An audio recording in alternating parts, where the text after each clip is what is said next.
Toujours sur les chemins de l'histoire, hein. Donc on va voir la fameuse forte romaine de Pons avec Nico. Donc on a fait pas mal de route, hein. On est du côté des Deux Alpes.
Alors là, Nico, tu vois, c'est plus le même chemin. C'est un peu glissant, un peu plus technique. Bon, c'est praticable, hein. Mais ouais, c'est pas les chemins aussi larges. C'est assez troublant d'imaginer que la porte romaine soit dans ce secteur, alors qu'on l'a soupçonné qu'elle soit sur la piste romaine. Ouais, on comprend pas trop le sens de cet éloignement de la voie romaine. Enfin, en tout cas, moi. Donc là, vous voyez, toujours entouré de roches, la montagne à côté et du vide à gauche. Voilà. Bon, il n'y a pas trop de risques, hein. Juste de pas glisser dans la boue parce que c'est un peu humide. Mais voilà, c'est sympa. Là, on va peut-être avoir une vue intéressante.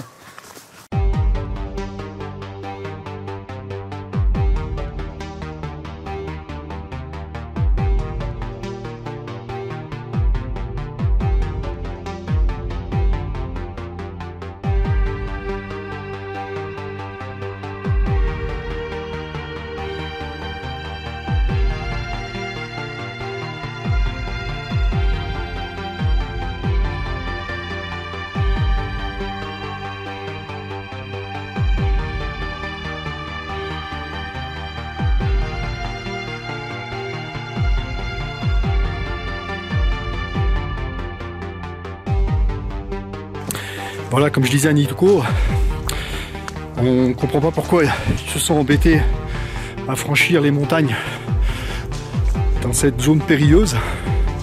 Il devait y avoir une bonne raison. Était-elle stratégique? Fallait-il traverser les montagnes rapidement? Alors, en tout cas, il y avait une bonne raison. On ne faisait pas les choses à moitié à cette époque-là. Donc on va peut-être pas tarder à arriver à cette fameuse porte. Donc voilà, on a gratté un petit peu et Nico est tombé sur le filant. Voilà, des petits quartz transparents, c'est beau. Magnifique. Donc on a des belles poches, on peut voir les veines de quartz. Donc on ramènera des petits trésors de notre expédition, hein, des petits souvenirs. Le club de recherche particulière. Ouais. Bon, j'en profite pour passer un message. Vous pouvez vous rendre sur la boutique et vous faire plaisir. Vous porterez les vêtements des aventuriers.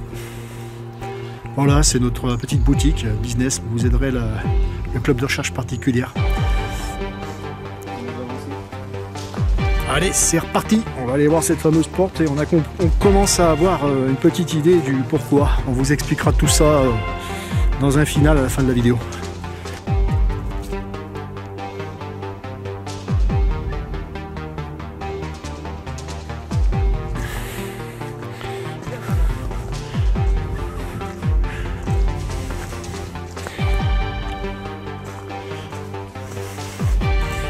Là, c'est bien creusé déjà.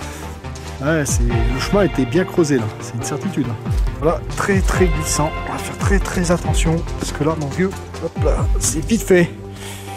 Fais gaffe Nico. Ouais, attends, je te donne un coup de main. Faut passer assez vite et fais gaffe parce que le trou là à côté... T'as vu, il y a des passages un peu compliqués. Hein. Pourquoi ils sont venus s'aventurer là? Faut qu'on m'explique. Bonne raison. Ouais. Voilà. Ah, je crois que le sentier devient un peu plus libre. Ah, voilà, la voie romaine, elle a été taillée là. On voit. Pour moi, il n'y a pas de doute, hein, Nico. Là. La roche était déjà... Ah ouais. Ah, c'est sûr là. Mais par contre, c'est extrêmement glissant. C'est ça qui est, je trouve, un peu bizarre.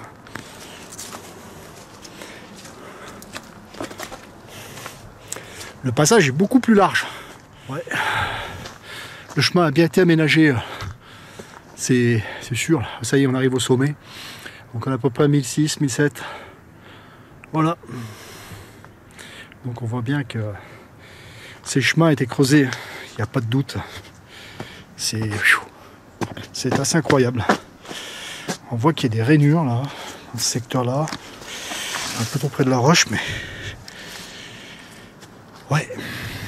Il y a un point de vue magnifique. On va aller jeter un œil. Waouh! Ouais, c'est superbe. Ouais, on voit quand même bien l'ancienne voie. Nico qui arrive. Donc voilà. Roche au-dessus. Un aperçu du coin. Voilà, magnifique. Nous sommes sur les sommets. Là. Donc on peut voir là-bas. On peut voir des trous, regardez. Ouh, on voit des trous là-bas. Vous voyez là.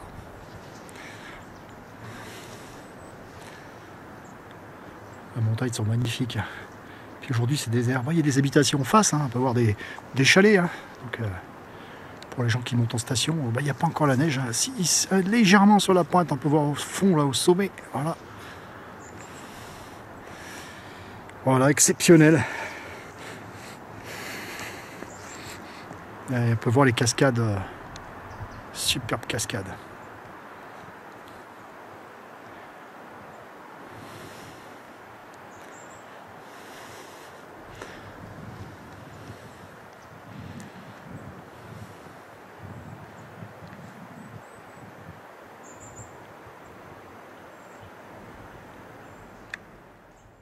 Ouais, c'est quand même assez insolite. Hein.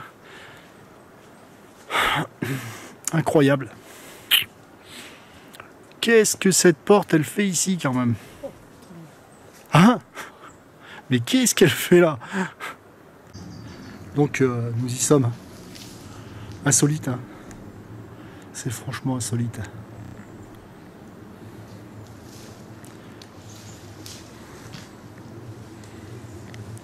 Incroyable. Donc à l'époque, l'arche était complète. Hein. Donc ce monument, hein, classé au monument historique, eh ben, on voit qu'il est en péril. Aujourd'hui, on peut voir, regardez.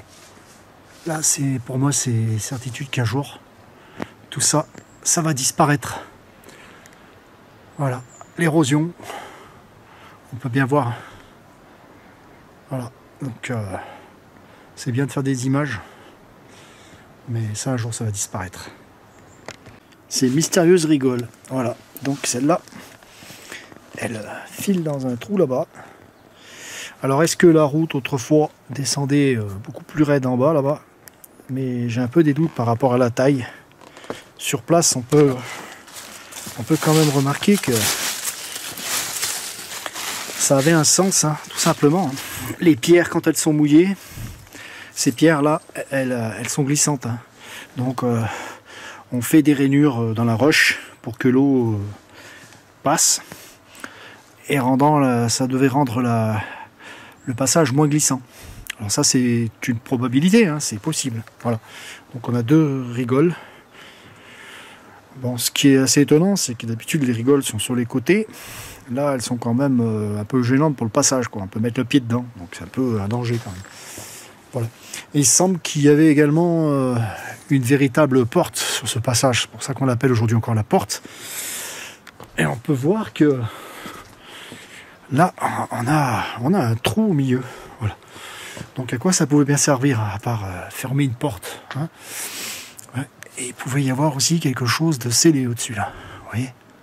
On peut voir au-dessus, voilà. Donc à cette hauteur, c'est tout brisé. Il n'en reste plus grand-chose, hein. La pierre est très friable ici. Et puis on avait ce passage, c'est assez étonnant. Alors est-ce que c'était pour s'asseoir? J'ai des doutes, hein. Ça fait un peu maigre pour poser ses fesses. Je ne sais pas pourquoi ces bordures étaient aménagées, je ne comprends pas trop. Mais on dirait qu'il y avait comme un trottoir ici. Voilà. Assez étonnant quand même. Et la route à côté, c'est... oui, enfin bon. Après, vu les affaissements de terrain qu'il y a eu, si ça a plus de 2000 ans, on peut se dire qu'il y a d'autres vestiges enfouis là-dessous. Ce qui n'est pas possible d'ailleurs. C'est aussi une possibilité. Donc c'est vraiment une belle arche d'une grande hauteur. Je suis assez surpris. Je suis assez surpris de trouver ça ici. Après, j'ai pensé aussi également à une porte qui empêchait le passage pour aller sur une zone d'extraction de minerais. De minerais précieux ou semi-précieux. Voilà, c'est ce que je me suis dit. Donc c'est assez stupéfiant quand même. Et donc on trouve ces traces de rails là. Je vais mesurer tout ça. La largeur me paraît quand même... enfin voilà, ça a laissé passer un chariot quoi. Nicolas, nous sommes toujours donc à la porte romaine de Mons. Et on peut voir que l'alignement est parfait. Donc nous avons le nord et le sud côté paroi et d'est en ouest côté passage. Donc l'alignement taillé était parfait. Hein. C'est plutôt spectaculaire quand même. Et je ne sais pas si quelqu'un avait déjà utilisé la boussole, sûrement. Hein. Mais c'est assez stupéfiant de voir que ça a été taillé parfaitement. Alors certains parlent d'une voie romaine. Certes, c'était une voie romaine. J'ai aucun doute sur la voie romaine. Mais peut-être, à mon avis, cette voie romaine était beaucoup plus ancienne. Elle était sûrement déjà utilisée par les tribus celtes. Et peut-être que les Romains n'ont fait que récupérer les voies celtes, hein, tout simplement. Mais l'édifice, en fait, les Romains avaient plutôt une tendance souvent à bâtir, à utiliser des pierres et à construire avec des pierres. Là, on peut voir que cet édifice a été complètement taillé dans la roche. Donc voilà, on ne sait pas trop à qui on pourrait l'attribuer, mais moi j'ai l'impression que c'est probablement plus ancien que l'époque romaine. Après ça, c'est mon avis personnel. Alors après, on a d'autres petites subtilités qui viennent dans cette porte. On va regarder au sol. C'est des rainures. Ces rainures qui sont d'ailleurs qui sont pas complètement parallèles. On n'a pas les mêmes distances entre les deux rainures. On peut voir, hein. Donc, en mesure, on est à 140 de ce côté-là. Et si on se met ici, bon, je pourrais pas aller plus loin, là-bas ça a été recouvert. Et si on se met ici, on est à 143. Donc je vois mal, à moins que le chariot avait des roues comme ça, là. Alors certains ont avancé des suggestions sur l'utilité de ces rainures. Bon, la première, moi je suppose que c'était déjà peut-être pour l'eau, simplement évacuer l'eau. Vous me direz en même temps que évacuer l'eau à cette distance de la paroi, c'est un peu ridicule, on peut mettre les pieds dedans quand on marche. Enfin bon, peut-être qu'à l'époque... peut-être pour freiner, vu qu'il y a une pente. Après, d'autres avancent aussi l'idée que des chariots passaient sur ces chemins et qu'il y avait une rainure pour les chariots qui montent et une rainure pour les chariots qui descendent. Enfin, pour les deux sens de circulation. Donc ça permettait d'emboîter la roue du chariot et de le guider pour pas qu'il tape, traîné par des bœufs ou des mules, je sais pas, sur les parois. Voilà, donc cette fameuse porte reste encore une énigme. Certains ont avancé la supposition qu'elle était à égale distance sur un tronçon entre Grenoble et je ne sais plus quelle ville. Ça, je n'y crois pas moi, personnellement. Et puis après, j'ai pris déjà des mesures. Certaines étaient déjà toutes faites. Hein. On vous donne par exemple que vous disiez que là il y avait une hauteur de 50, mais on a pris en fait une mesure La mesure qui vous est donnée, c'est une mesure moyenne. Parce que l'on a 50 dans le milieu. Si on est là, on est à 45. Et sur Ouza, vous voyez qu'on arrive à plus de 70. Donc ça reste assez aléatoire. Cette mesure est vraiment une mesure du milieu, du centre. Après, on peut avancer plein de choses sur cette porte, mais pour moi, elle est beaucoup plus ancienne que les portes romaines et cette zone a plus de 2000 ans. Surtout quand on regarde l'état de dégradation avancé, on peut voir, toutes ces rainures dans les roches qui sont et qui vont bientôt se casser la gueule. C'est-à-dire que c'est un édifice aujourd'hui qui est classé, mais qui va bientôt disparaître. Il y a déjà une grosse partie de la porte qui s'est cassée la figure, là. On voit que c'est tout effondré. Et donc c'est un monument qui va disparaître automatiquement. Vous savez que les images qu'on prend sont sans doute seront parmi les dernières images qu'on aura de cet édifice historique. Donc on peut voir qu'il y a des petites. On a découvert avec Nicolas une petite niche qui n'était pas rapportée. On voit qu'elle a été creusée. Une niche triangulaire. Et puis on peut voir aussi les traces d'outils. Alors, je vais faire voir, c'est plus de l'autre côté que c'est intéressant de voir l'ouvrage taillé. Alors certains seront peut-être plus aguerris pour me dire comment ça a été taillé. On peut voir les impacts sur la roche. C'est assez étonnant. Donc il y a des petits cailloux qui tombent. Il y a des petits cailloux qui tombent. Ça se dégrade constamment, avec les infiltrations d'eau. Et puis les roches sont en mouvement. Ici, les roches sont vraiment... Donc avec Nicolas, depuis le temps que je dois passer ici, on a pris le temps de venir faire une expédition dans le coin. On se sent absolument sur ces passages entre les... Enfin, on passe au milieu des montagnes, on traverse les montagnes. Et on peut quand même se poser des questions, comment à cette époque ils pouvaient entreprendre de tels projets de construction pour les traverser. C'est assez stupéfiant. C'était des travaux colossaux pour faire passer des charrues et des hommes sur des tronçons comme ça. Vous vous tenez devant un monument naturel grandiose, taillé dans la pierre avec une précision impressionnante. Les marques d'outils utilisées pour sa création sont clairement visibles, accentuant son caractère exceptionnel. Cette structure monumentale prend la forme d'une demi-arche de 1 mètre, avec une ouverture de 3,18 mètres et une hauteur de 3,95 mètres, surplombant majestueusement son environnement. À la base, elle s'étend sur une largeur de 2,50 mètres, avec une banquette en roche de 50 cm de hauteur qui l'encadre des deux côtés. Une élégante corniche souligne gracieusement le point de départ de cette arche. Le sol sur lequel vous vous tenez est remarquable, marqué de façon très distincte par 2 rainures profondes mesurant entre 6 et 15 cm de profondeur, avec un espacement variant de 1,41 à 1,48 mètres. En parcourant ce sentier, vous remarquerez ces mêmes marques à plusieurs endroits. La présence de cette structure façonnée par la main de l'homme au cœur de la nature, éloignée de toute habitation, suscite de nombreuses interrogations. Les artisans qui l'ont sculptée ont indubitablement voulu transmettre un message, mais lequel ? Une énigme à découvrir.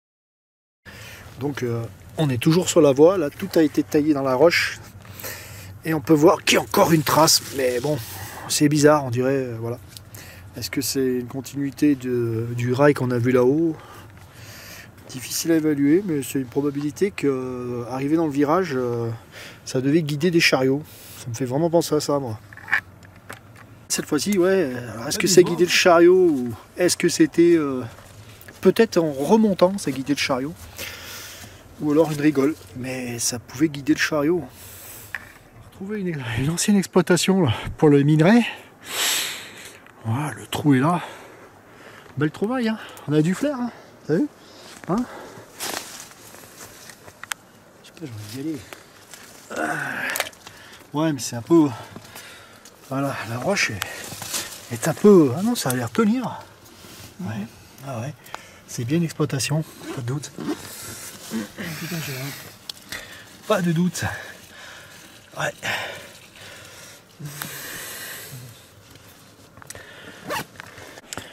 Donc, ouais, belle trouvaille avec Nico.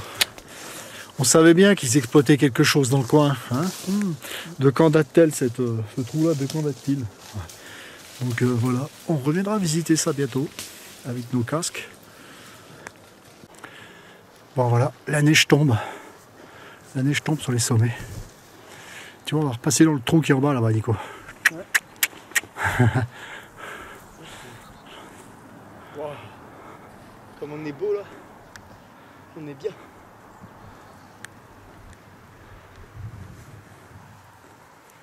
Bon, on est sur un rocher qui servait de zone d'extraction de roches. Aujourd'hui, on a fait des belles trouvailles. On a trouvé des mines de pierres précieuses qu'on viendra fouiner. Elles sont très profondes. Voilà. Ça, c'était un lieu d'exploitation. On tirait les pierres pour monter les murs sur les chemins.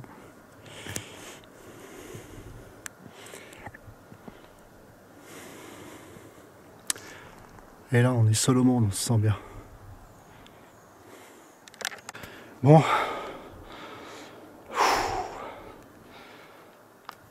1700 mètres. Il n'y a pas encore de neige ici. Elle se fait attendre. Hors sentier. En mode explorateur.